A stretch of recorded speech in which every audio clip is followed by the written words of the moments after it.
L'urbanisme du XXe siècle constellait la côte. Aux ciments, aux villas, rêve du petit propriétaire accompli. Un grillage devant le large et la mer par Montvelux. Résultat, il fallait traverser des stations balnéaires entre les forêts littorales et supporter l'asphalte, là où l'on attendait de la côte sauvage. J'étais parti chercher le roi Arthur et l'enchanteur Merlin. Je me retrouvais chez le roi Merlin. Mauvais mode opératoire. Ces quelques mots de Sylvain Tesson, dans son dernier livre Avec les faits, introduisent le ton de l'émission d'aujourd'hui. Chers auditeurs de Radio Courtoisie, bonsoir et bienvenue sur le libre journal des artisans présenté ce soir par Alexandre Paolo et Quentin Lepage. Nous allons parler ce soir donc d'architecture et de paysage dans une causerie avec un invité de renom. Qui n'a pas été subjugué par la finesse de la dentelle d'un vitrail, de la stature de colonnes doriques, de l'ordonnance d'un jardin à la française, ou bien du charme d'un jardin à l'anglaise? Qui n'a pas été touché par le soleil inondant de vieilles ruines, symbole d'une civilisation passée, témoin d'une autre époque où le sens du beau était encore présent? Enfin, qui n'est pas dégoûté en découvrant les ronds-points sillonnant le territoire à la sortie des périphériques et conduisant aux boîtes climatisées que sont les supermarchés, les logements dits sociaux qui ne sont de fait que des dortoirs pour travailleurs sous-payés? Qui n'est pas scandalisé par les ajouts contemporains sur des édifices anciens, par la signalétique du code de la route, l'appauvrissement du dessin, des lampadaires et des bancs publics, par les tuyas qui forment les haies des pavillons et qui sont un obstacle pour les moineaux? Tout est devenu kitsch. Une bordure en bois traité de chez Castorama, une enseigne qui annonce la nature d'un bâtiment, des pots en plastique contenant des cactus, un Bouddha avec des galets dans une maison pavillonnaire, un nain de jardin, le granit de Chine pour les aménagements urbains. Il y a de quoi être profondément attristé lorsqu'on sait qu'on a été longtemps le pays du goût et du savoir-vivre, du raffinement et de l'élégance. Mais ce constat que nous posons ce soir n'est pas sans solution. Tout d'abord, nous allons tenter de vous expliquer le long procédé historique qui a engendré la situation que nous connaissons actuellement lorsque nous nous promenons dans nos villes et dans nos banlieues. Et ensuite, on va vous parler de l'alternative qui existe aujourd'hui. Et cette alternative, elle est incarnée notamment par notre invité ce soir, Noé Morin, qui est vice-président de la table ronde de l'architecture, qui a monté il y a quelques années maintenant, avec Nadia Evrard, une école d'été d'architecture en Belgique qui dure un mois. Bonsoir Noé Morin. Bonsoir, merci de me recevoir. Bonsoir Noé Morin. Quelques mots peut-être sur votre parcours personnel et sur la table ronde dont vous êtes le président avant de commencer sur la poétique de l'espace. Oui. Alors, mon parcours personnel, il est fort éloigné de l'architecture parce que, au départ, j'ai étudié les sciences politiques, suivi des études russes. Et c'est en fait au contact essentiellement de Nadia Evrard, qui est la présidente de la table ronde de l'architecture, dont vous avez bien voulu rappeler l'action, que je me suis intéressé aux questions d'architecture, partant du constat d'abord que bon, je vivais à Bruxelles.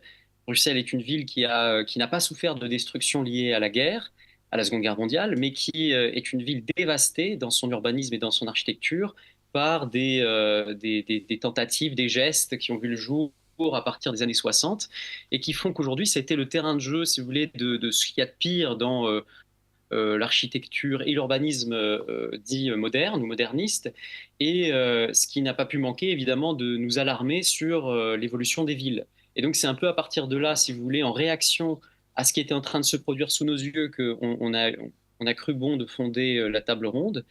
Et à partir de là, le deuxième constat, c'est que on peut rien faire tant que l'on ne forme pas la prochaine génération d'architectes et d'urbanistes et d'artistes aux traditions entendues en fait comme la science pluriséculaire, voire millénaire, qui a conduit à l'architecture que l'on connaît et que l'on admire. Voilà. Donc c'est pour ça qu'on a fondé une école. Très bien. Alors merci beaucoup Noé pour cette présentation. Donc tout d'abord on va commencer cette émission en parlant peut-être de l'importance de l'architecture dans notre quotidien. L'architecture, on entend aussi par là les paysages. Donc l'architecture, elle façonne un peu notre existence. On est envahi d'architecture dans les villes, mais aussi lorsqu'on se promène dans nos campagnes. On est envahi de beaux paysages. Et il y a une part constitutive de l'architecture dans notre identité, dans notre moi intérieur. C'est ce que Bachelard appelle, lorsqu'il parle de l'architecture, il dit: les maisons qu'on habite sont les demeures de notre âme. Eh bien, il y a dans cette architecture justement traditionnelle que vous défendez à travers la table ronde, l'idée de protéger toutes les choses qui ont été un peu abandonnées par la modernité, c'est-à-dire les accidents, les imprévus. Vous voyez, il y a toute une énumération de vocabulaire qu'on peut faire: un passage, un recoin, une placette, une arrière-cour, une lucarne, un œil de bœuf, une ruelle, un ajour, un cul-de-sac, une allée, une promenade, une traverse, un patio, un porche. Toutes ces choses-là qui font partie de l'identité de nos villes historiques et qui ont été balayées. Aujourd'hui, nous avons des villes qui sont rectilignes, des façades qui présentent toujours la même chose, le même visage, un visage triste, un visage où il n'y a plus d'imprévu, il n'y a plus d'accident. Est-ce que aussi vous partagez ce constat? Oui, je le partage et je me permets de rebondir sur ce que vous venez de dire en énumérant des mots qui font certes partie du Larousse, mais qui en fait sont guère plus utilisés. Et pour dire que l'une des premières missions qu'on s'assigne à la table ronde de l'architecture quand on enseigne, en fait, c'est d'apprendre le vocabulaire de l'architecture qui a largement déserté les écoles et qui a largement disparu, et sans lequel, en fait, on est incapable de nommer les choses. Or, l'architecture traditionnelle nous a livré des centaines, voire des milliers de mots de vocabulaire pour désigner des détails de construction. Le moindre pan de bois d'une charpente porte un nom qui lui est propre et que l'on a largement oublié. Donc, c'est pas pour faire du Orwell, mais quand vous supprimez le mot, vous supprimez la chose. Et donc, le fait qu'on n'enseigne plus ce vocabulaire architectural à nos étudiants et aux futurs architectes, ça pose évidemment un problème parce qu'ensuite, ils n'ont pas les références et ils n'ont pas la connaissance de la chose et ils sont incapables de la mettre en œuvre. Mais pour revenir à votre question initiale, qui est au fond le rôle que l'architecture joue dans nos vies, euh, je pense que ce rôle a changé, ou la conception qu'on s'en fait a changé.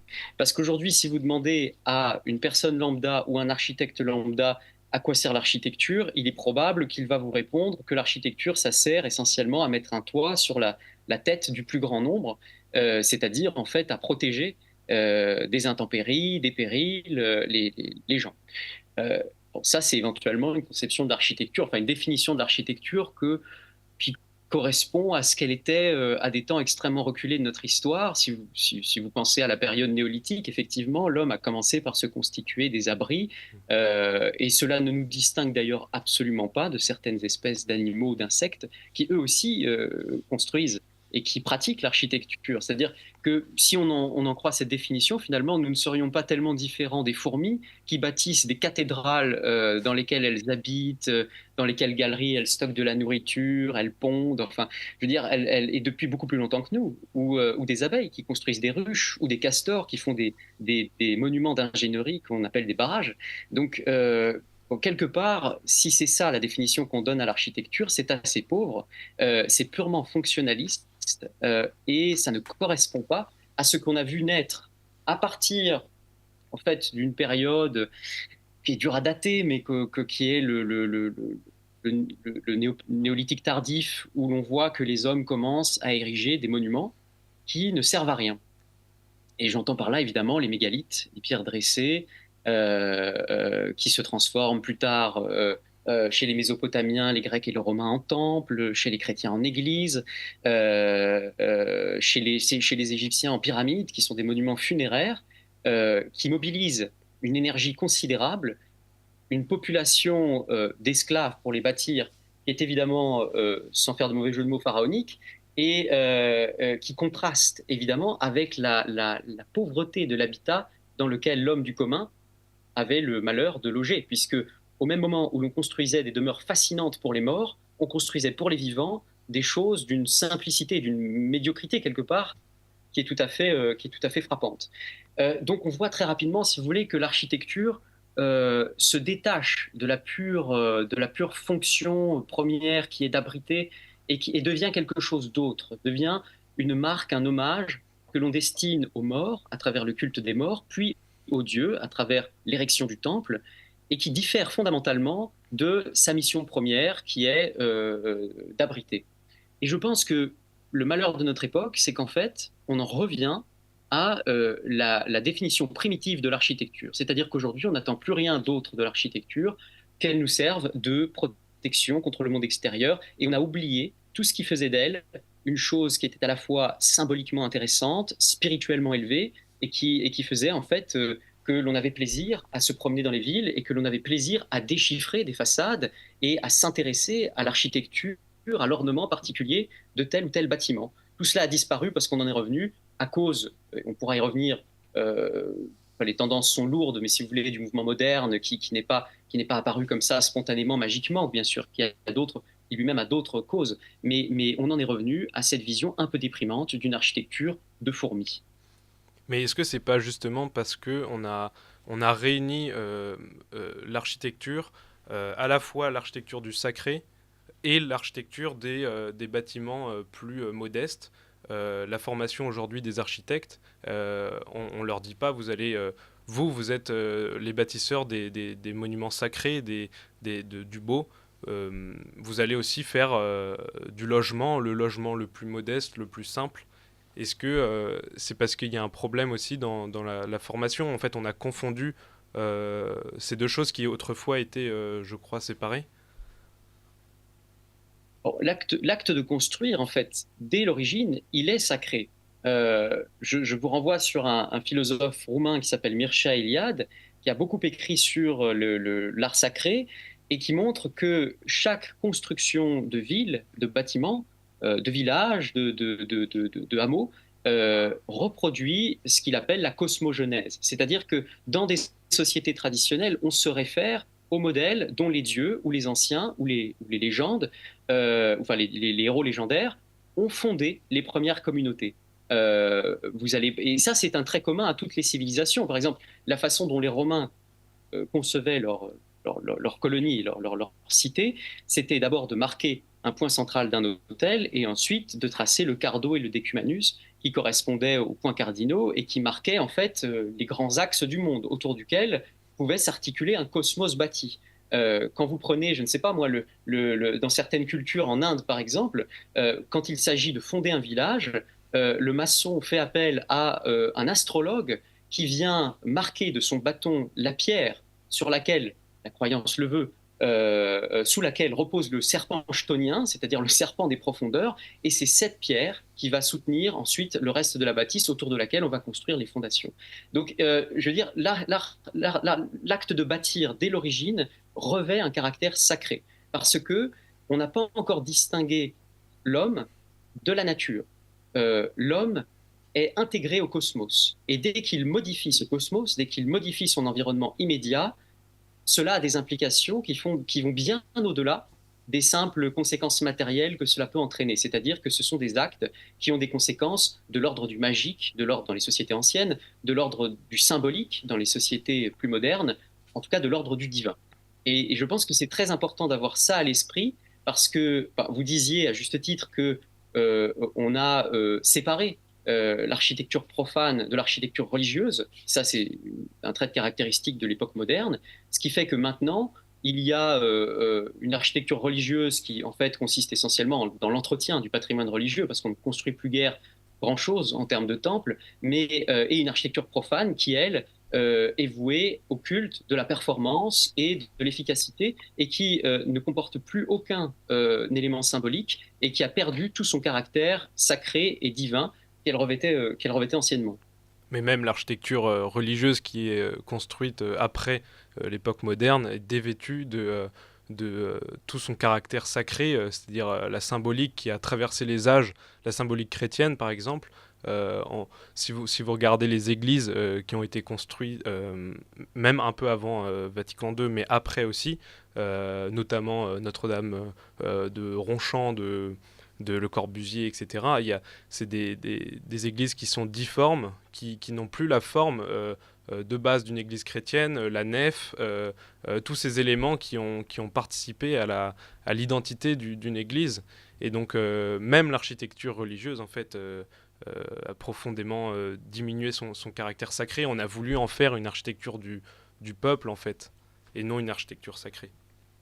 Oui, là-dessus, effectivement, j'imagine que vous connaissez Jacques Maritain, qui est un philosophe, penseur de l'esprit du christianisme, pourrait-on dire, des années 20 et 30, qui s'était fait connaître grâce à un ouvrage intitulé Architecture et scolastique, et dans lequel il mettait en évidence le fait que, au sein même du christianisme, il y a en fait une grande liberté d'utiliser, d'employer les formes architecturales que l'on veut pour rendre hommage.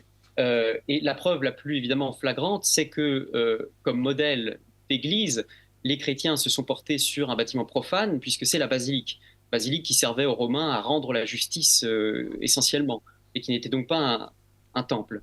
Donc le christianisme est assez souple. Et ensuite, c'est la doctrine a changé, puisque au tournant des années 30-40, et en particulier après la guerre, lorsqu'il s'était agi de reconstruire un bon nombre d'églises qui avaient été sinistrées par le conflit, la doctrine a changé, puisqu'on a commencé à dire que l'artiste ou l'architecte qui s'attaquait au chantier d'une église ne devait lui-même plus être chrétien, c'était plus un prérequis, puisque, et ça c'est une vision finalement assez grecque des choses, mais puisque tout artiste qui conçoit est inspiré par Dieu. Il y avait une revue, je crois, qui s'intitulait Art Sacré dans les années 30, où cette opinion a commencé à dominer le débat sur la reconstruction et la construction d'églises en France, et où progressivement on est allé chercher des artistes qui ne connaissaient pas l'histoire du christianisme, qui n'étaient pas chrétiens eux-mêmes, qui ne connaissaient pas la liturgie, et qui ont commencé à construire des édifices, effectivement, sans la moindre référence symbolique au christianisme. Donc il y a une différence qui s'est opérée, mais ce que je veux dire, en fait, c'est que, à mon avis, ce qui est plus important que le respect scrupuleux des formes, c'est-à-dire, c'est pas une église en croix latine, un chevet, un transept, bon, toutes ces choses éventuellement peuvent être amendées. Ce qui est plus important, c'est la manière dont on construit l'édifice, les raisons pour lesquelles on les construit, la manière dont on le construit et la symbolique que l'on va y placer. Et ça, c'est particulièrement visible dans la glorieuse histoire du christianisme médiéval, où l'on voit que les maîtres maçons qui s'attaquaient aux chantiers de cathédrales, en général, sous les directives d'un clerc qui leur donnait un programme iconographique et architectural à haut contenu symbolique, chacune de leurs actions, chaque pierre posée, avait une signification qui dépassait la simple rationalité architecturale. Et c'était une signification symbolique. Je prends comme exemple l'abbé Suger, qui a effectué des travaux d'agrandissement dans son abbatiale de Saint-Denis, et qui a, presque par accident, en fait, inventé l'architecture gothique, et pour qui la moindre pierre posée avait une signification. Par exemple, les 12 colonnes qui entourent le chœur de Saint-Denis représentent les 12 apôtres. Au moment de creuser les fondations de l'abbatiale de Saint-Denis, on y a jeté 7 pierres précieuses qui correspondaient aux 7 vertus chrétiennes. Donc, je veux dire, qui aujourd'hui construit encore dans cet état d'esprit? Je pense que c'est ça qui compte. Avant même le respect des formes et le respect de la tradition, c'est de savoir dans quel état d'esprit vous faites les choses et dans quel but vous les faites. Est-ce que c'est un but pécuniaire? Est-ce que vous êtes guidé par des impératifs de performance, ou est-ce que vous êtes guidé par autre chose qui vous dépasse? Et à ce moment-là, je pense que vous vous rapprochez de la manière dont nos ancêtres ont toujours bâti. Et Noé Morin, donc vous parlez du sacré, mais je crois qu'il y a également quelque chose de sous-jacent dans vos propos, c'est finalement une sorte d'enracinement dans un sol, dans une géographie. Vous évoquiez le Cardo Decumanus des Romains. C'est une implantation dans une géographie. On connaît également les écrits de Vitruve qui parlent de l'étude des vents dominants pour implanter une ville. Les choses finalement ne s'inscrivent pas comme ça par hasard. L'architecture également dépend d'un climat, d'une géographie. Et finalement, j'ai l'impression que le style, ce qu'on peut appeler le style international aujourd'hui, qui est une sorte d'architecture générique, se détache de cet enracinement et de ce rapport à un sol en particulier. Oui, oui, bah, je vous l'accorde volontiers, et je pense que ça fait partie du corpus intellectuel du mouvement moderne que d'avoir voulu en fait faire émerger un style qui corresponde à l'abstraction la plus totale. Et ce style correspondant à l'abstraction, on le voit bien dans l'usage des volumes dont font preuve Le Corbusier, Gropius, Lawes, qui veut se débarrasser de tout élément secondaire de signification mineure. euh, cette abstraction les conduit à faire fi de l'environnement, de tout ce qui les entoure.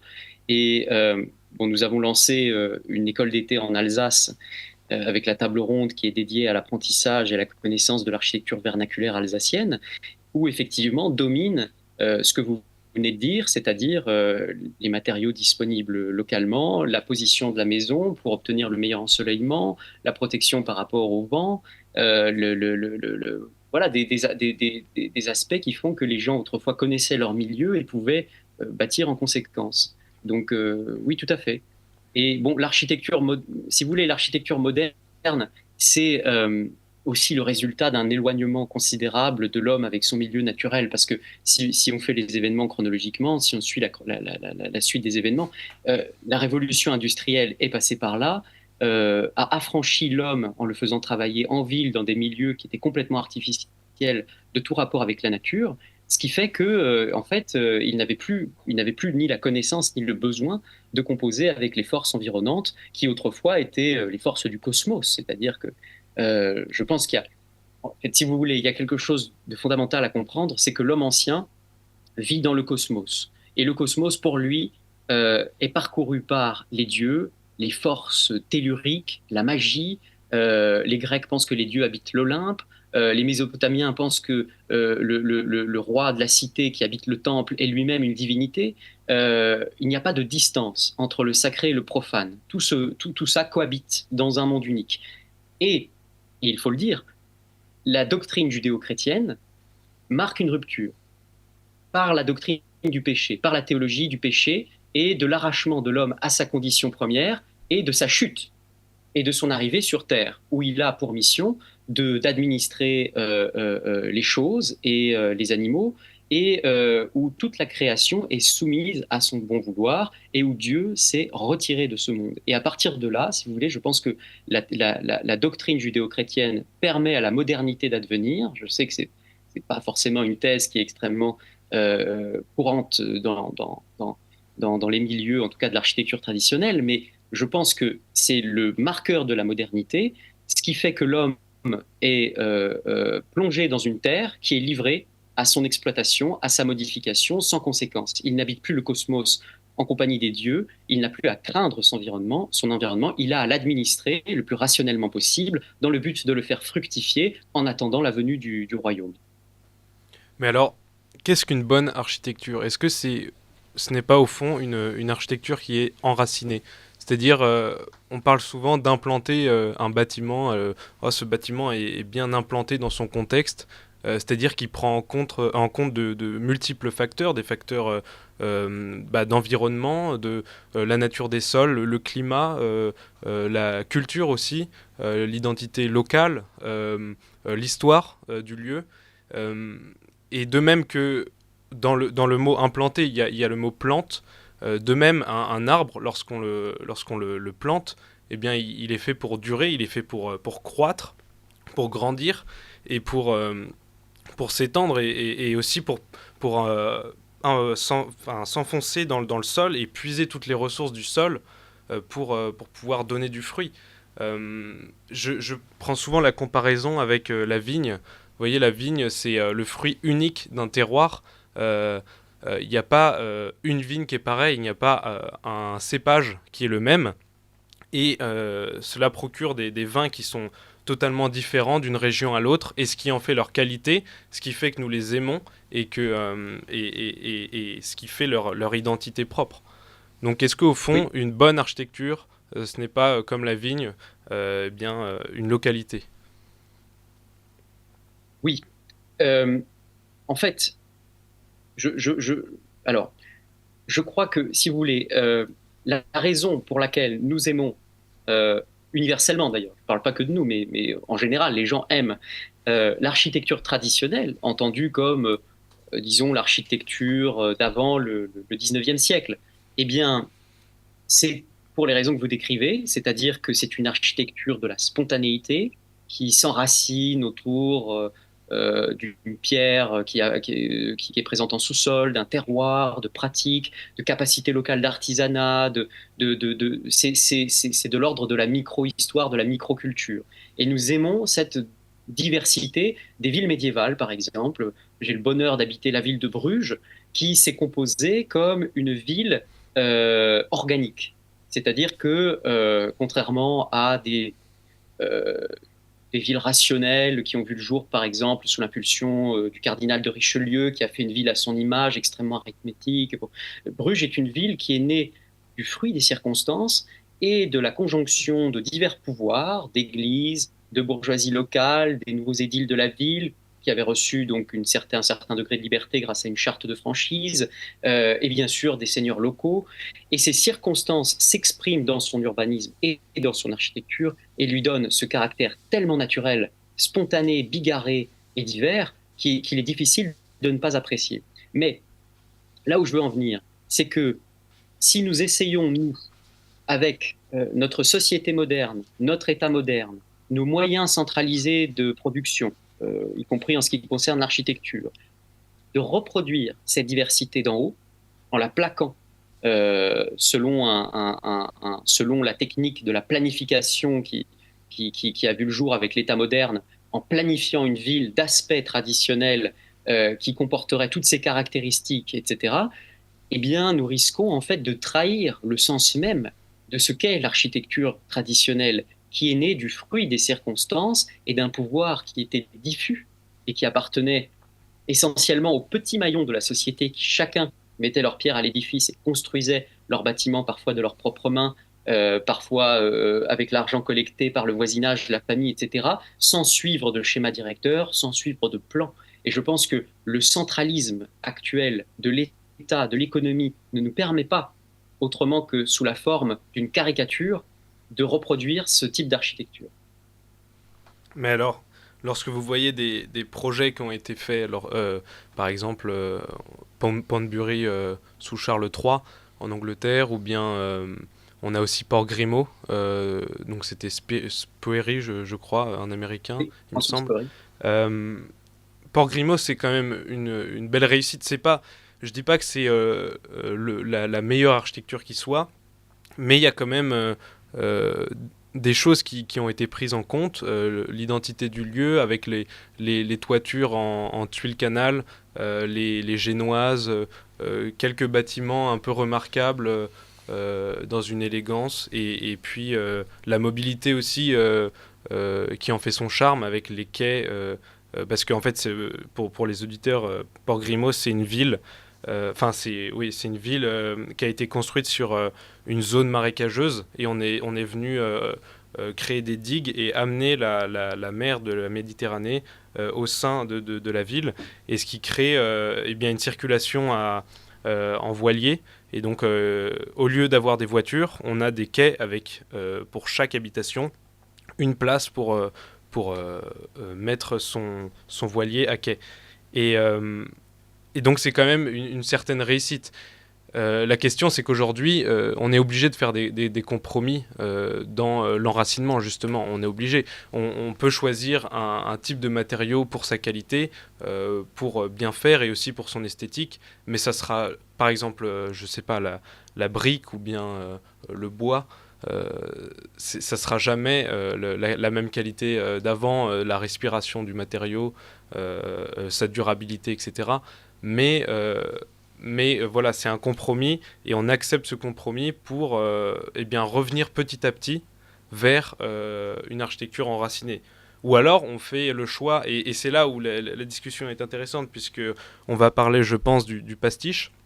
Ou alors on fait le choix de garder uniquement l'esthétique de la tradition, sans en garder ce qui en fait sa qualité, sans en garder l'essence. C'est-à-dire que Je sais que vous voulez intervenir, mais je finis rapidement. Mais Bien sûr. on a des bâtiments, dans l'histoire de la tradition, qui ont une telle forme parce que ça découle d'un constructif, parce que ça découle aussi d'une manière de faire propre aux matériaux. Et si on en vient calquer l'esthétique sans son essence même, on vient tout simplement mentir à celui qui regarde cette architecture. Et la question, c'est à quel prix, jusqu'où on peut mentir. Est-ce qu'on peut mentir?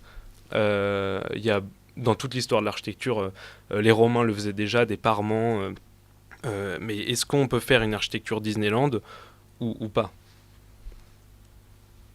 Oui, c'est en fait la grande question de la fin et des moyens. Euh, Celle que nous devons nous poser, c'est si demain il vous était offert de vivre dans une ville d'aspect traditionnel, euh, comme Bruges, mais construite avec des moyens modernes de production, le pire de ce qui existe sur le marché, imprimante 3D, préfabriquée, isolation invisible, sous parement, enfin bon, et sans que sans que l'homme soit intervenu dans la construction, c'est-à-dire sans le moindre artisan, sans le moindre ouvrier, tout fait par machine. Est-ce que vous plairiez à vivre dans une ville construite de cette façon, bien que d'allure, elle est tout de Bruges? Eh bien, en ce qui me concerne, moi, je suis opposé à ce type de...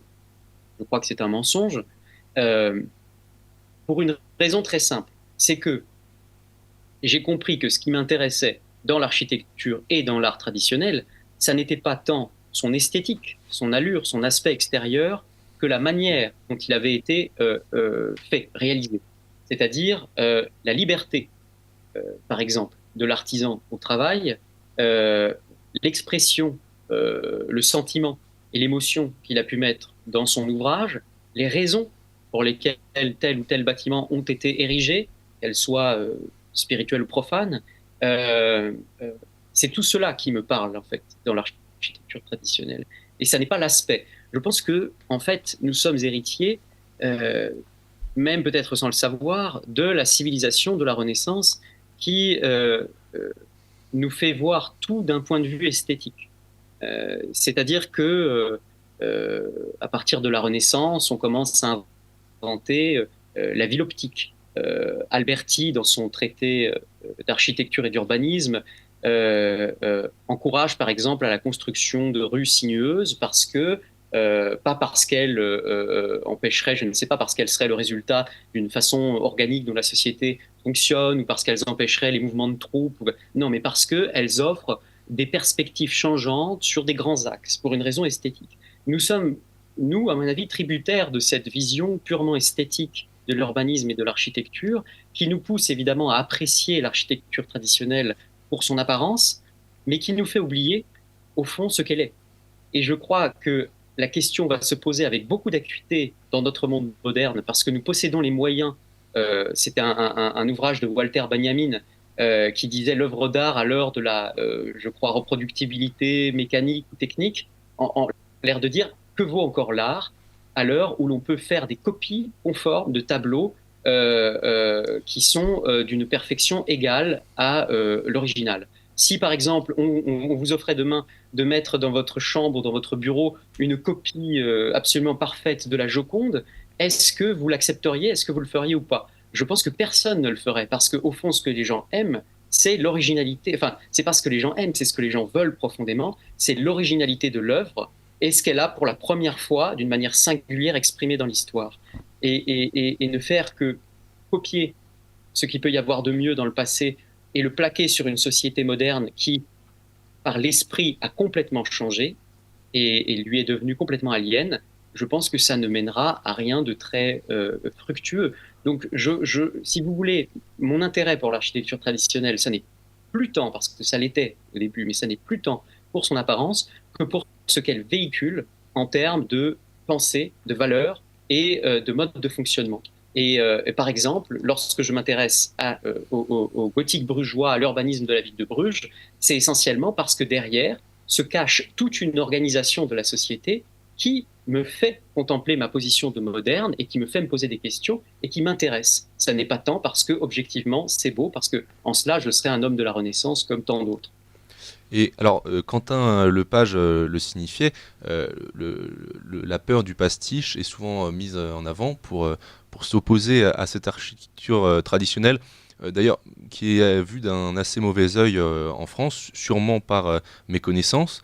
Mais on y oppose également souvent un autre argument, c'est celui d'une sorte d'élitisme. Est-ce que finalement l'architecture traditionnelle est-elle actuelle?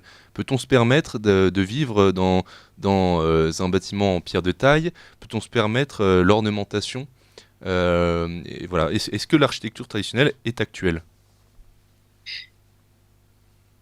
Ah, si vous voulez, est-ce que l'architecture contemporaine est actuelle alors qu'elle appartient à une période, c'est-à-dire les années 10 et 20 du XXe siècle, qui est quand même assez éloignée de la nôtre? Qu'est-ce qui est actuel?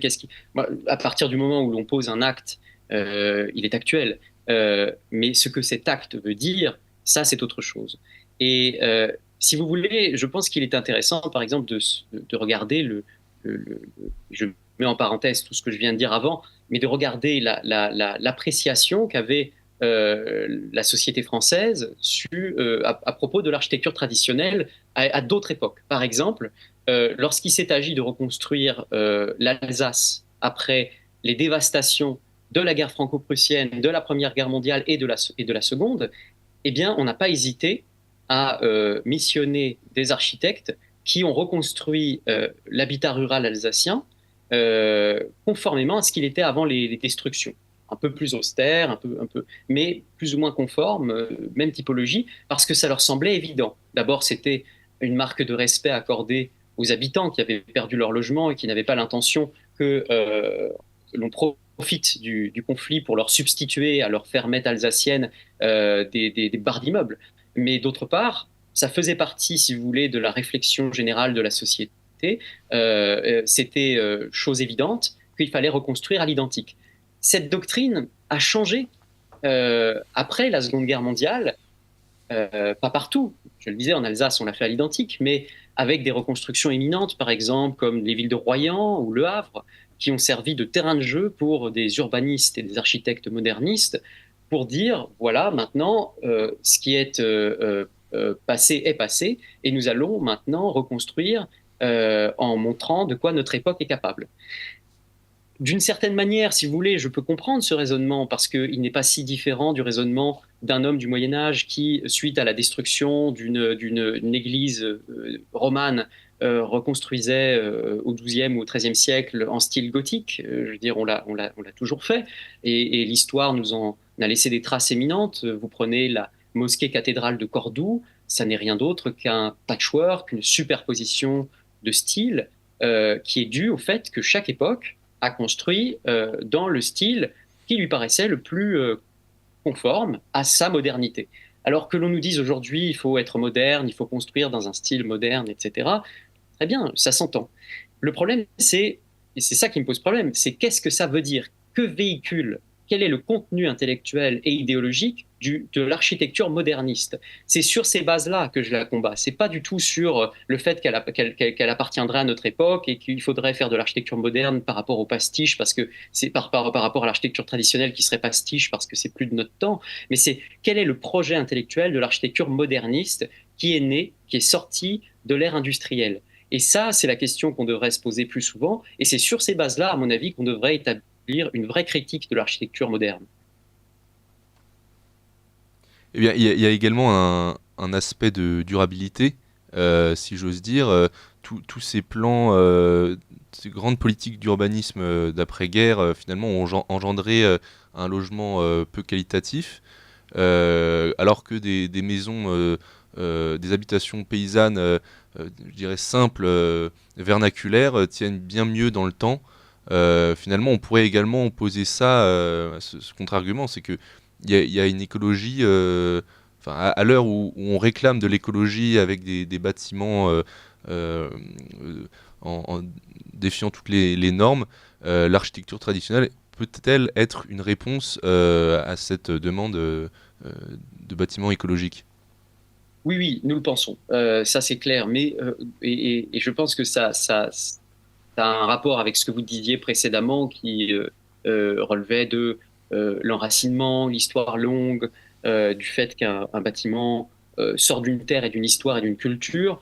Il est clair que lorsque l'on construit pour une génération, lorsque l'on construit un bâtiment qui ne va pas durer plus de 25, 30, même 40 ans, euh, si vous voulez, ça n'est pas anodin. Ça n'est pas, ça veut dire quelque chose. Et qu'est-ce que ça veut dire? Ça veut dire d'abord que l'on livre l'architecture corps et âme au fonctionnement de la société de consommation, en considérant que le bâtiment est devenu un bien de consommation qui a besoin donc d'être renouvelé pour faire fructifier l'économie. Et d'autre part, cela veut dire que l'on est dans une société qui ne lègue plus rien, puisque l'espoir d'hériter d'une maison ou de faire hériter ses descendants d'une maison qui deviendra familiale a complètement déserté la société moderne.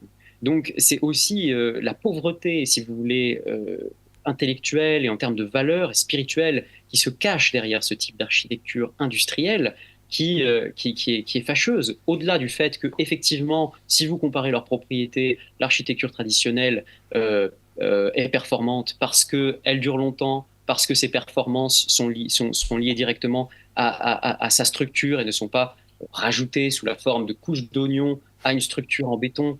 Bien sûr, c'est mieux construit, indéniablement, et ça dure plus longtemps, et ça procure plus de confort et de plaisir aux habitants. Et c'est important. Mais au-delà de ça, ce que ça veut dire aussi, c'est que nous ne vivons plus dans une société qui a l'ambition de transmettre quoi que ce soit aux générations futures, et où nous vivons dans la société de la distinction, où les enfants ont absolument besoin de se distinguer des parents, des grands-parents et des générations précédentes en ayant chacun un logement. L'acte de consommation est devenu une sorte de proclamation de son indépendance, de sa liberté souveraine de consommer. Et ça, que l'on voyait déjà apparaître dans le monde des biens de consommation, c'est en train de gagner le milieu de l'architecture d'une manière, à mon avis, très, très inquiétante, oui. Après avoir bien vu l'importance de l'architecture traditionnelle et donc de la poétique de l'espace, les espaces de la ville qui nous envahissent, eh bien, nous allons nous intéresser à l'origine du mouvement moderne, ce mouvement moderne qui a profondément changé nos villes, nos banlieues, nos paysages. Euh, alors, pour ma part, je fais le constat que ce mouvement moderne provient d'une forme de libéralisme, le libéralisme philosophique qui remonte en fait à la Renaissance, avec l'humanisme de la Renaissance, et, euh, et qui a engendré deux formes de libéralisme. Le libéralisme donc économique et le libéralisme sociétal. Donc si vous voulez, autrefois on avait le système économique médiéval, le système des corporations, qui était une économie basée sur le bien commun, sous l'égide de la chrétienté, donc c'est-à-dire du sens de l'honneur. On était sous forme de corporations, donc d'associations d'artisans, et on œuvrait ensemble en fabriquant un bien qui devait respecter certaines exigences qualitatives et donc durer, être bien fait, etc. Il n'y avait pas de concurrence déloyale, il n'y avait pas de... la réclame était interdite, donc la réclame c'était la publicité. Il n'y avait pas de travail à la chandelle, donc la nuit. Il y avait certaines règles qui faisaient que le système économique était un système orienté vers le bien du consommateur, mais aussi le bien du produit. Et donc on a eu, à la période des Lumières, un tas de philosophes, des physiocrates notamment, qui ont repensé l'économie et qui ont insufflé, notamment à la cour royale, des idéaux libéraux, des idéaux révolutionnaires. Et donc c'était des thèses, notamment donc la plus, comment dire, celle qui a marqué cette période, c'était le libre commerce, donc c'est-à-dire la libre circulation des biens et des grains, pardon, la libre circulation des grains, donc qui a anéanti tout le système économique médiéval et aussi la suppression des corporations par Turgot. Donc il y a eu l'introduction de ces thèses des Lumières. Donc par exemple, Kant les définit. Donc qu'est-ce que les Lumières? Il dit les Lumières se définissent comme la sortie de l'homme hors de l'état de tutelle dont il est lui-même responsable. Et l'état de tutelle est l'incapacité de se servir de son entendement et sans être dirigé par un autre. Donc pour qu'une telle conception de la liberté puisse exister, il faut que tout le monde soit égal. Et donc on introduit aussi le principe de l'égalité. Donc on a une liberté totale des individus à ce moment-là, hein, je résume, mais on a ça, et en même temps on a des individus qui n'ont plus la foi ou la morale pour guider leurs actes. Donc qu'est-ce qu'on va introduire? On va introduire la conception de l'intérêt, c'est-à-dire qu'on est motivé uniquement par des intérêts. Et qu'est-ce qui régule ces intérêts? Le contrat, le marché, le doux commerce de Montesquieu.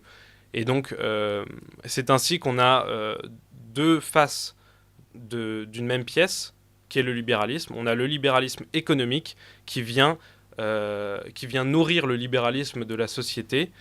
Et donc, d'ailleurs, c'est assez drôle, puisqu'en fait, la gauche, donc là, plutôt attachée à la liberté individuelle, donc la liberté de la société, liberté d'expression, etc., est libérale, et la droite, plutôt attachée à la liberté économique, est aussi libérale. Et au centre, on a le régime monarchique, la chrétienté, qui, elle, essaye de réguler tout ça. Et donc, pourquoi je parle de tout ça? Eh bien, parce que tout cela influe énormément sur l'économie du paysage et donc sur l'architecture finalement, puisqu'on avait dans les corporations tout ce qui a façonné nos paysages, notre architecture du Moyen-Âge, les cathédrales, les églises et j'en passe, et étaient façonnées grâce aux corporations. Donc il y avait les corporations des tailleurs de pierre, des charpentiers, des forgerons, etc. Tous les métiers avaient des corporations. On a balayé tout ça, on a supprimé les corporations, on a supprimé le droit de se réunir en association, et on est entré progressivement, enfin ça s'est fait même assez rapidement, dans la révolution industrielle, où il n'y avait plus d'associations de travailleurs ou d'ouvriers, de manœuvres comme on dit, mais des individus éclatés qui étaient déracinés, qui devaient aller dans les grandes villes pour produire dans les usines, etc. On a commencé à faire travailler les enfants aussi, et les femmes,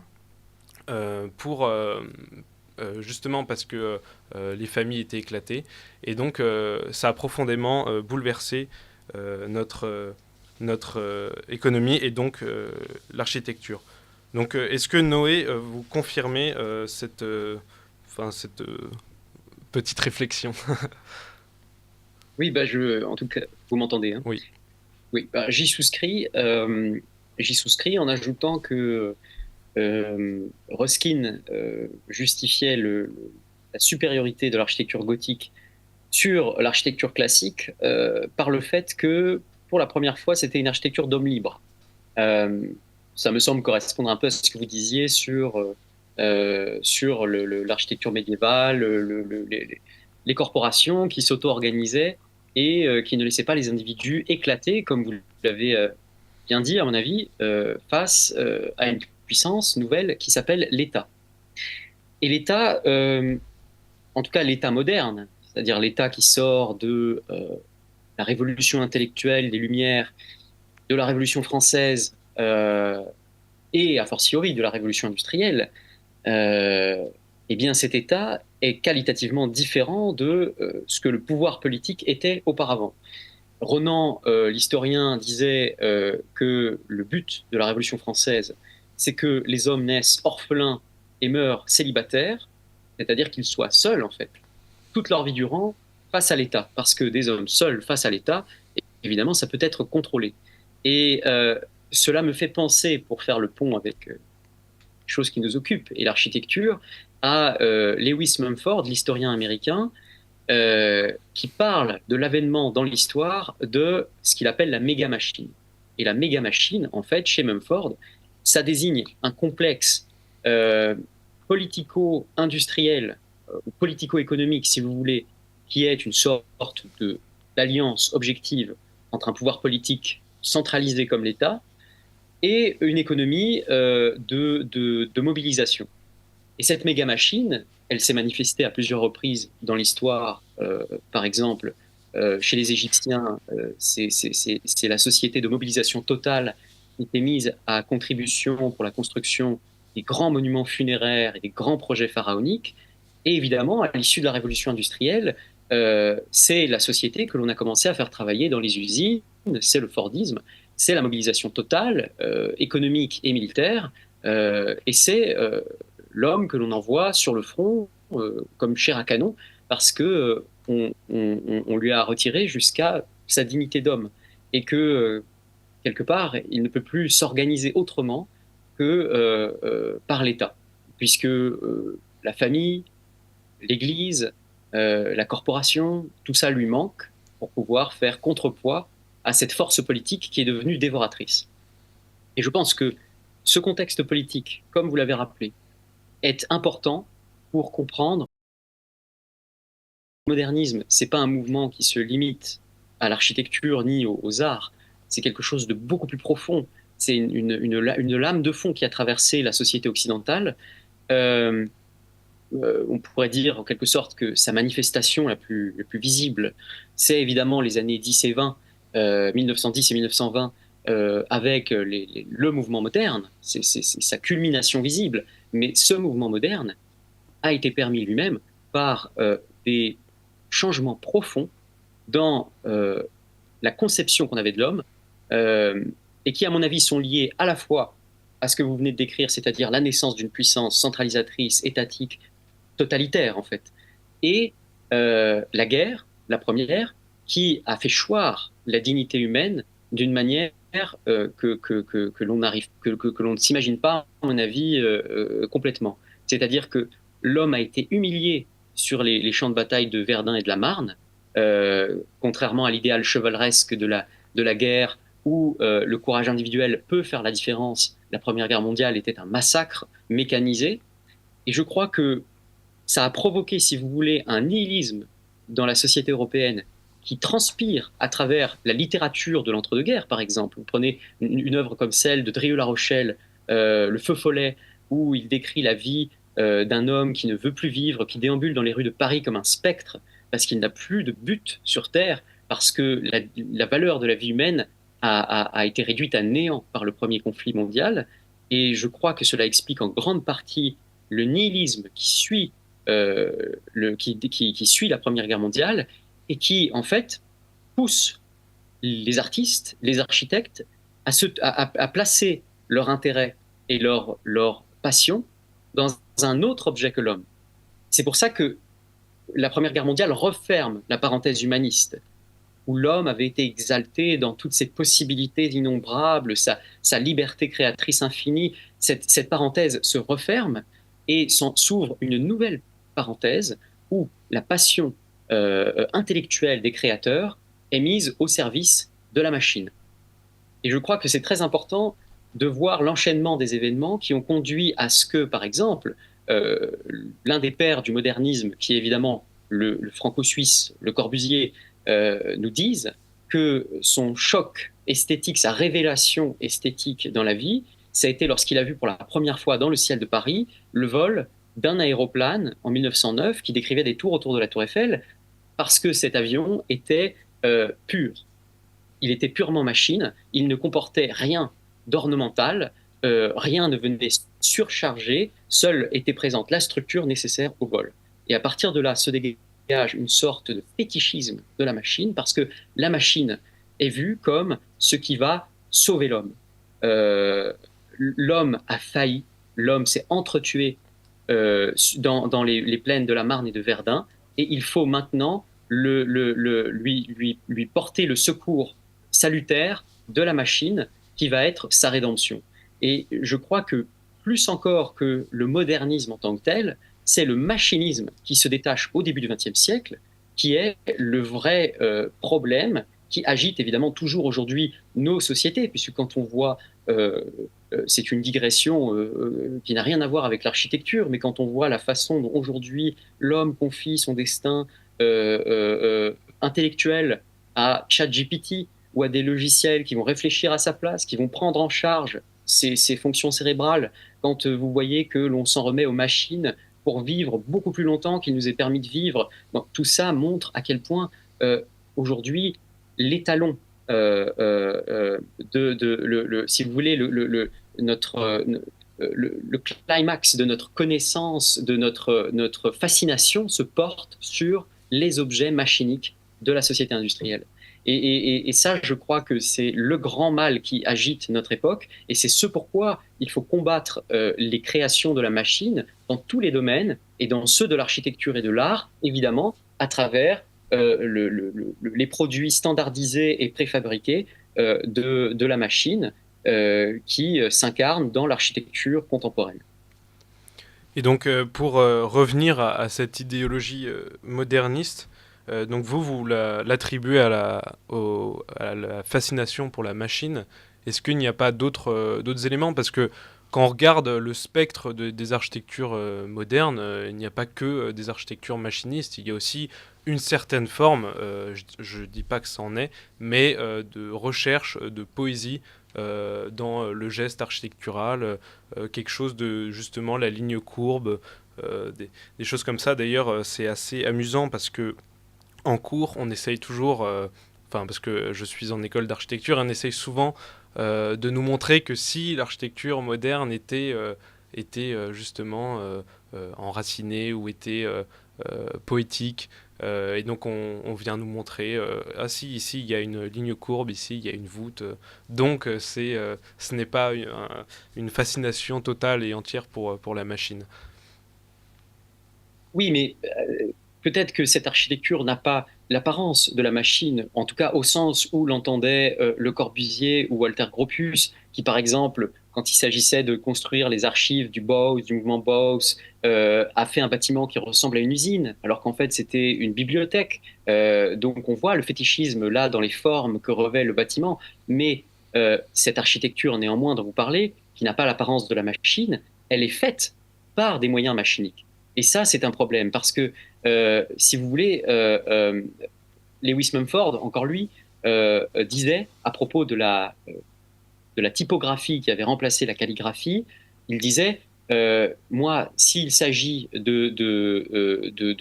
si de toute façon la calligraphie désormais est prise en charge par des machines, je préfère qu'elle ait l'apparence d'une écriture de machine et je ne veux pas qu'elle se paye de raffinement, d'ornement inutile, puisque, en fait, et ça nous ramène à une question fondamentale qui est l'art ne peut pas être un art de machine. L'art est un exercice proprement humain, parce qu'à travers l'art, et à travers l'ornement, et à travers l'attention, le souci du détail, transparaissent une humanité, une compassion, une liberté de l'artiste, qui va de l'observateur à l'artiste, qui sont tous les deux des humains, et qui ne va jamais de l'observateur à la machine. La machine n'a pas de conscience, la machine n'a pas de liberté, la machine n'est pas humaine, elle ne peut donc pas faire d'art. Et je pense que lorsque la machine se pique de nous faire croire qu'elle fait de l'art, en mettant du raffinement dans ses créations, en faisant de la ligne courbe au lieu de la ligne droite, eh bien, je pense que ça, c'est extrêmement grave. C'est ce que Gunther Anders appelait, enfin, je ne sais pas comment il l'appelait, mais en tout cas, c'est ce dans quoi il voyait l'apocalypse de notre temps, parce qu'il disait le danger n'est pas tant que l'homme va ressembler à la machine, mais que la machine va de plus en plus ressembler à l'homme. Et lorsque la machine aura pris les traits, le visage de l'homme, et qu'elle deviendra indistinguable de nos congénères, là se situera le danger, parce que nous vivrons dans la grande confusion qui fait que nous aurons autant de respect pour un bout de métal que pour une âme. Et alors, quelles sont finalement les réactions que l'on peut avoir à ça? Vous évoquiez tout à l'heure Ruskin. Est-ce que finalement, le mouvement Art and Craft n'a pas été une réaction à cette société capitaliste et industrielle? Et finalement, quelles en sont les limites? Bah, vous connaissez le vieil adage populaire qui dit on n'arrête pas le progrès. J'ai tendance à croire que c'est vrai, qu'on n'arrête pas le progrès, et que de tout temps, d'ailleurs, un progrès technique s'est imposé parce que nous vivons dans un univers darwinien où c'est la technologie la plus efficace, la plus fonctionnelle, la plus performante qui l'emporte sur les autres. Et si demain une nation, par exemple la France, décidait de revenir à des méthodes techniques d'un autre âge, à la charrue, à la construction à la main, ce serait très bien, je le souhaite vivement, mais elle serait, à mon avis, balayée par la concurrence. Donc, dans cet univers concurrentiel, si vous voulez, on ne peut pas faire grand-chose. On est un peu bloqué parce qu'on est sommé de suivre la course du progrès ou de disparaître. Et de nombreux peuples dont l'histoire n'a pas gardé la trace ont choisi de disparaître parce qu'ils n'ont pas adopté certains types de progrès. Maintenant, ce que j'observe, c'est qu'il y a dans notre société, c'est normal, une idéologie du progrès qui se met en place pour faciliter l'avènement du progrès technique. Et donc, tout progrès technique aujourd'hui, toute accélération, toute augmentation de la performance est saluée par l'idéologie du progrès qui, de toute façon, va encenser ce qui va nous faire aller plus vite, plus loin, plus fort. Et donc, cette idéologie-là, on n'est pas obligé de l'embrasser. Et d'autre part, je crois que dans le système politique tel qu'on l'a décrit, c'est-à-dire où il y a une entité, enfin, un pouvoir politique centralisé reposant sur une économie qui elle-même est extrêmement centralisée et qui n'est plus du tout diffuse comme elle a pu l'être au début du Moyen Âge où le capitalisme et le libéralisme existaient dans une certaine mesure, mais où ça n'avait rien à voir avec ce qu'on connaît aujourd'hui, qui sont des chaînes de production qui sont extrêmement centralisées, qui sont donc facilement gouvernables, vouées à l'exportation, etc., etc. Je pense que dans un contexte comme celui-là, rien de bon ne peut advenir. Je suis assez favorable à l'initiative personnelle dans le sens où si vous n'êtes pas d'accord avec la marche des choses, eh bien, faites vos expériences de votre côté, essayez à votre propre échelle et dans la mesure de vos moyens de construire votre maison, de vous passer de l'industrie de la construction et de faire votre bonhomme de chemin. En quelque sorte, je suis assez partisan de la doctrine personnaliste qui a vu le jour dans les années 20 et 30, et ce n'est pas un hasard si elle a vu le jour à ce moment-là, c'est parce qu'elle était absolument nécessaire à ce moment-là, qui consiste à dire la révolution, elle se passe dans le cœur de l'homme. La révolution, elle est individuelle, elle est personnelle. La révolution à échelle collective, au niveau de l'État, avec une économie centralisée, etc., elle ne conduira qu'au passage de flambeau de l'économie capitaliste aujourd'hui à un régime autrement totalitaire, de gauche, comme ça a pu se voir dans l'histoire. Donc je pense que c'est impératif de mettre l'accent sur le plus petit niveau. Et quelque part, vous parliez du mouvement Arenkraft, c'était ça. Quand vous voyez par exemple l'utopie de William Morris, qui a construit à l'extérieur de Londres la Red House, où il a entraîné avec lui une partie de ses amis, et ça s'est d'ailleurs assez mal passé parce qu'il y a eu des tromperies entre les couples, de sorte que finalement, ça aurait pu marcher, mais ils ont décidé de se séparer parce qu'ils étaient jaloux. Mais bon, ça, c'est les aléas de la vie du cœur, hein. C'est pas structurel. Mais c'était un peu ça, c'est-à-dire c'était un peu, on se met en lisière de ce développement fou de la technologie et de la société industrielle qui évidemment, dont Londres était une des capitales. On essaye de faire notre petit truc de notre côté, notre exploitation potagère, on construit la maison de nos propres mains, on vit selon nos propres règles, en attendant que ça passe, si ça passe. Et je crois que c'est peut-être un peu pessimiste de ma part, mais je crois qu'on n'est pas du tout dans un moment de l'histoire où on est en mesure de changer le cours des choses. On est plutôt à un moment de l'histoire où il faut faire le dos rond et attendre que l'orage passe. Un peu comme à la chute de l'Empire romain, les monastères, les premiers monastères, se sont dit, devant la dislocation de l'Europe, devant les invasions venues de tous côtés, la résurgence de la violence, l'effondrement du système politique centralisé, etc., nous devons constituer des havres de paix, d'honnêteté, de charité et de conservation des savoirs en attendant que la civilisation renaisse. Parce que la civilisation, en cela, elle est pas mal, renaît Et après l'effondrement de l'Empire vient le XIIe siècle. Donc je crois qu'il faut qu'on attende notre XIIe siècle, et ça ne se produira peut-être pas de notre vivant, mais au moins nous aurons fait la bonne chose. Et alors, vous parlez voilà, de l'initiative personnelle. C'est un peu ce que vous avez fait, puisque vous êtes aussi dans l'action. Vous avez cofondé la table ronde de l'architecture. Et peut-être juste revenir avant sur quelque chose qui peut intéresser nos auditeurs. Vous évoquiez tout à l'heure que l'esthétique ne fait pas tout dans l'architecture, mais c'est quand même assez... c'est un fil conducteur que l'on a quand même. C'est la question de la beauté. Pourquoi est-ce tout de même important de prendre en compte la beauté lorsque l'on fait de l'architecture aujourd'hui? Oui, quand je dis la beauté, je ne peux pas dire la beauté n'est pas importante. Je veux dire, dans les sociétés anciennes, on considérait que existaient les transcendantaux, c'est le platonisme, hein, c'est-à-dire le beau, le bien, le vrai, et que ces trois transcendantaux étaient fondamentalement liés. Et lorsque l'on s'attelait à faire quelque chose de beau, c'est que forcément cette chose était aussi bonne et vraie. Et donc la beauté n'a pas toujours été une chose profane et détachée du reste de la philosophie. Elle l'est devenue avec la Renaissance. Elle ne l'était pas encore au Moyen Âge. Au Moyen Âge, euh, euh, l'on s'attelait d'abord à faire des choses qui honoraient Dieu, enfin, ce qui concerne par exemple la construction des églises, avant de les faire belles. La beauté était une conséquence, pas une fin en soi.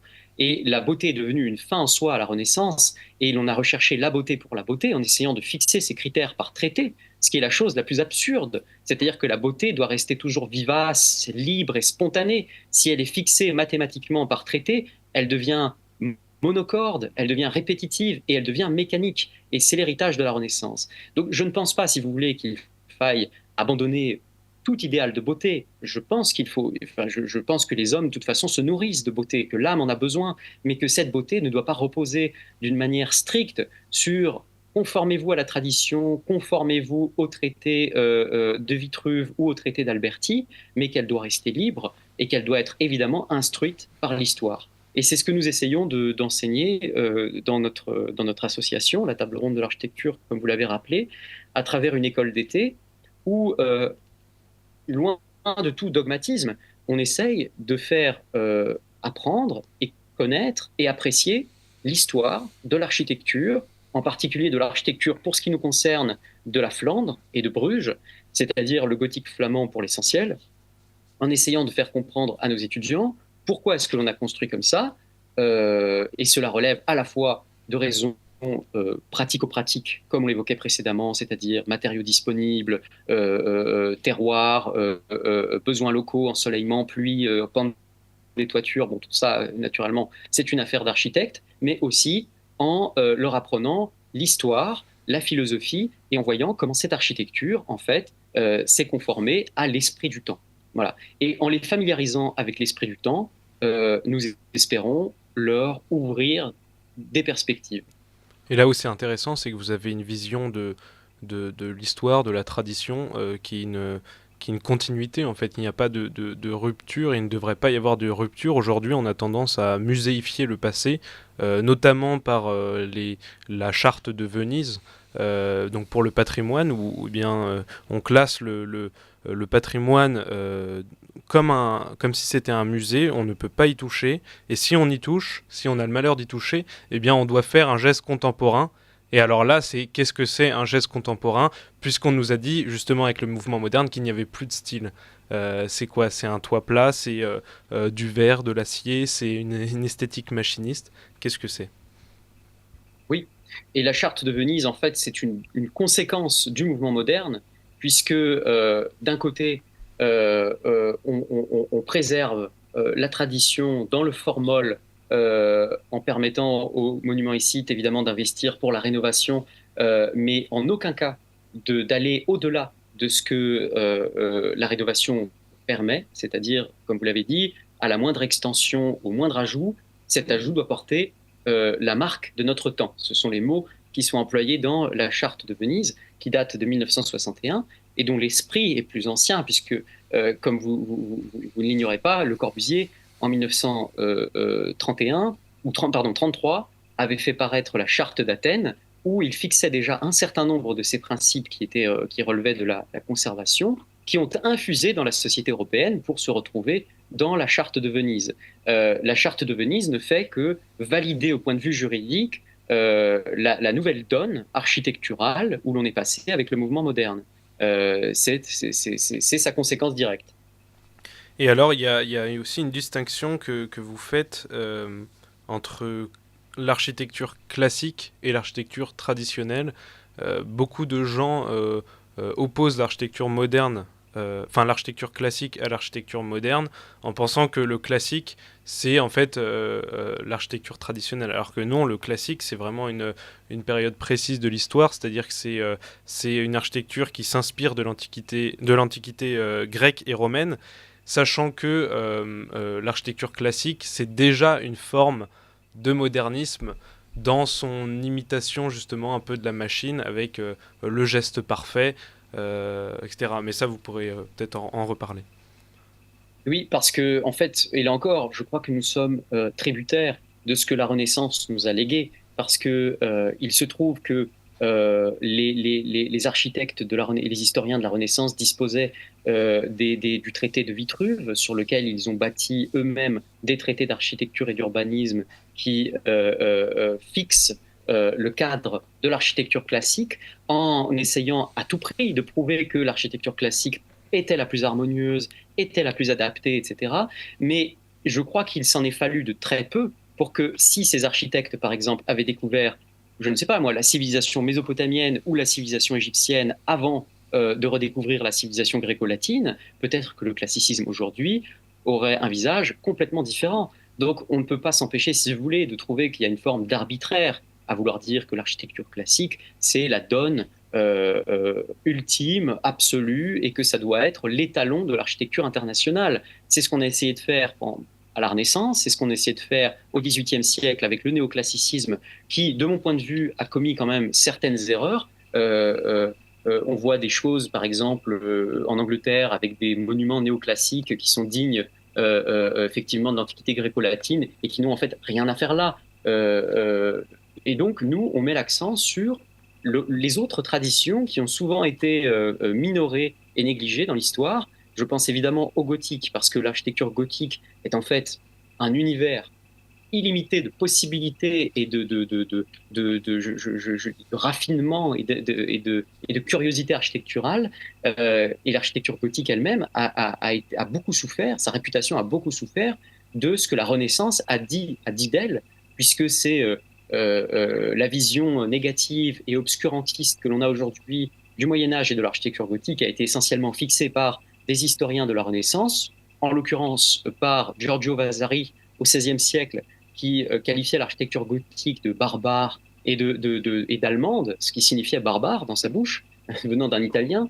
Et donc, effectivement, les canons du classicisme ont duré, ils durent encore d'ailleurs, et nous essayons de faire la part des choses entre ce qui effectivement relève de la grande culture classique qui imprègne notre architecture, c'est indéniable, et sans tomber dans le dogmatisme et dans la vénération du classique pour le classique. Donc au fond, ce que vous critiquez dans l'architecture classique, c'est l'aliénation de l'artisan, puisqu'on lui dicte ce qu'il doit faire, ce qu'il doit créer. Et en quelque sorte, c'est comme si c'était une machine qui exécutait ce qu'on lui a demandé de faire. Et alors que justement, l'architecture gothique travaille avec l'imperfection des artisans et crée justement une monumentalité en travaillant avec toutes ces imperfections et en faisant quelque chose de quand même harmonieux. Alors, ça, c'est la vision ruskinienne que je ne partage pas personnellement. C'est-à-dire que Ruskin, effectivement, met en évidence que, d'une part, l'architecture chrétienne, c'est l'architecture gothique parce que c'est le seul style qui soit né dans une Europe chrétienne et que l'architecture classique est un style d'emprunt qui correspond à des références païennes, ce en quoi il n'avait évidemment pas tort.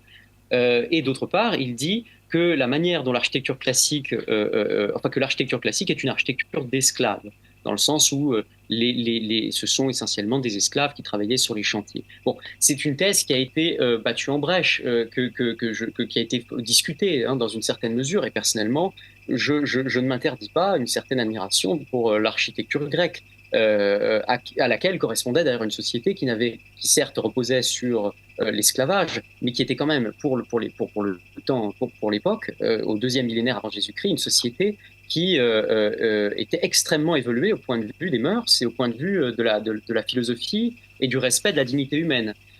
Donc, si vous voulez, non, je ne partage pas forcément cette thèse. Par contre, ce que l'on a observé grâce à notre école d'été et grâce à nos investigations dans l'architecture de Bruges, c'est que l'architecture gothique est beaucoup plus intéressante, beaucoup plus rationnelle que ce que la Renaissance a bien voulu en faire croire, et que elle est l'expression d'une civilisation. Elle n'est pas un style barbare, comme Vasari voulait nous le faire penser. Elle est l'expression d'une civilisation qui a culminé au XIIe siècle, essentiellement en France, dans le bassin parisien, dans les domaines royaux, et qui est la civilisation, le renouveau, ce que Jacques Le Goff a appelé la première Renaissance, et qui est en fait la culmination de l'esprit scolastique, d'une liberté des villes qui s'affranchissaient les unes après les autres grâce à des chartes de franchise, et de la liberté évidemment des artisans qui étaient amenés à travailler sur ces chantiers et à qui l'on confiait des responsabilités qu'on ne leur avait pas confiées auparavant. Par exemple, des tailleurs de pierre qui reçoivent pour mission de faire à leur goût, selon leur désir et leur imagination, des ornements mineurs. Alors bien sûr, il y a toujours un programme iconographique, un programme de sculpture, et qui doit être respecté. Cependant, pour ce qui est des ornements mineurs, et par exemple les gargouilles, qui en sont, à mon avis, un témoin absolument magnifique, où l'on voit des têtes de gargouilles qui représentent je sais pas moi, le tenancier de taverne du coin qui avait un problème avec la femme du tailleur de pierre et dont il a voulu se moquer. Enfin, voilà, on voit des sortes de micro-histoires comme ça qui témoignent du grand degré de liberté dont bénéficiaient les maçons d'alors, ce qui rend le style gothique, je dois dire, d'autant plus aimable à mes yeux. Et alors, Noé Morin, quelques mots avant de conclure sur la table ronde de l'architecture que vous avez cofondée avec Nadia Evrard. Finalement, vous donnez comme mission de transmettre ce message fort que vous défendez. Comment cela se passe concrètement ? Écoutez, alors d'abord, la table ronde d'architecture, c'est essentiellement une création de Nadia Evrard que j'ai rejointe opportunément et qui effectivement aujourd'hui prend un peu d'ampleur parce que nous avons, comme je vous le disais d'entrée de jeu, fait le constat qu'il fallait à tout prix une école. L'architecture évolue au gré des écoles qui renouvellent la pensée et qui mettent sur le marché des architectes qui seront en mesure de faire des choix éthiques et qui seront en mesure de choisir et de ne pas être contraints par leur incapacité, par exemple, à faire de l'architecture traditionnelle. C'est-à-dire que la première des libertés, c'est la connaissance, puisque la connaissance vous permet de choisir et de ne pas être obligé de faire de l'architecture moderniste, c'est-à-dire réduite à rien, géométrisante, etc., parce que c'est la plus facile à faire, mais parce que vous aurez choisi de le faire. Et donc, on veut qu'ils aient d'abord la liberté de choisir l'architecture qu'ils veulent en leur enseignant cette architecture traditionnelle, qu'ils n'apprennent pas à l'école, qu'ils n'apprennent pas à l'université. Et c'est de là que vient la nécessité, si vous voulez, d'une école qui n'est qu'une école d'été pour l'instant, et que nous avons l'intention de faire devenir une école permanente, parce que d'abord, nous croulons sous les demandes. Nous avons cette année plus de 80 postulants qui ont déposé un dossier de candidature à notre école de Bruges, qui dure 5 semaines, et nous ne pouvons en prendre qu'à peine plus de 30. Donc, pour bien faire, et malheureusement, dans les conditions actuelles, c'est impossible, mais pour bien faire, il faudrait tripler nos capacités d'accueil et surtout les étendre sur toute l'année parce que nous sommes en train de constituer un corpus de connaissances, une bibliothèque, des syllabes qui sont originaux, enfin qui sont uniques, inédits et qui permettent d'enseigner une année complète et de donner une formation digne de ce nom, à la fois en architecture, en histoire, en philosophie et dans les disciplines artisanales, à des jeunes gens qui ne trouvent pas ce qu'ils recherchent à l'université. Oui, je crois également que oui, vous donnez une grande part à cet artisanat. Est-ce que cela se passe par des stages pratiques également?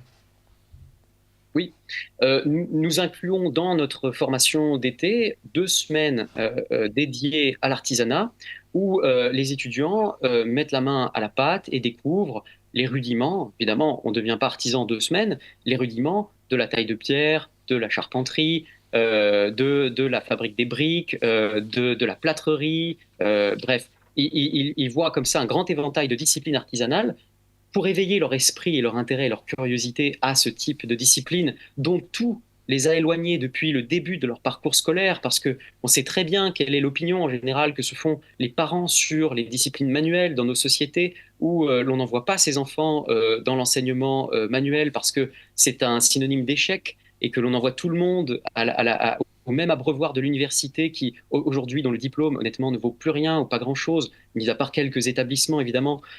C'est pourquoi ne serait-ce que leur faire découvrir ces disciplines artisanales auxquelles ils n'ont jamais été familiarisés, ça nous semble essentiel. Et nous avons quelques étudiants qui, et je crois que Quentin ici présent d'ailleurs pourrait en témoigner, mais qui décident carrément de franchir le pas et de faire des formations plus conséquentes ensuite. Merci beaucoup Noé, on va être obligé de rendre l'antenne. Merci. Chers amis et auditeurs du Libre Journal des Artisans, cette émission touche à sa fin. Donc un grand merci à Noé Morin, de la cofondateur de la table ronde de l'architecture avec Nadia Evar, que vous pourrez retrouver lors de ces écoles d'été à Bruges en Belgique. Un grand merci également à la technique de Radio Courtoisie et en particulier à Benoît qui a assuré le bon déroulement de cette émission. Nous vous donnons rendez-vous dans un mois pour un nouveau Libre Journal des Artisans. Merci.